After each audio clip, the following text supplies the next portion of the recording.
Bioplastics can be managed by way of technology and plant modifications. Almost all plants are being transformed into anaerobic plants for the production of biomethane, but also updated processing methods.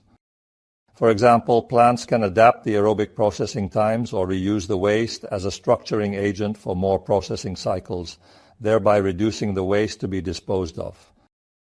Today, Iren has 3 active anaerobic digestion and composting plants, treating almost 200,000 tons of food and garden waste per year.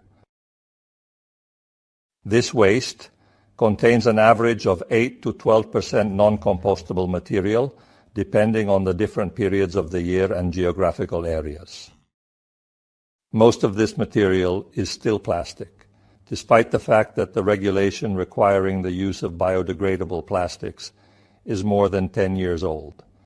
The problem of non-compostable waste in these plants has evolved over the years. In the old plants, where there was only an aerobic composting phase, the fraction that did not break down was separated at the end of a treatment process that lasted about 90 days, while in current anaerobic digestion plants, there is a phase to separate out the non-compostable material at the beginning. However, depending on the type of plant, this material can then be used as a structuring agent within the subsequent composting process.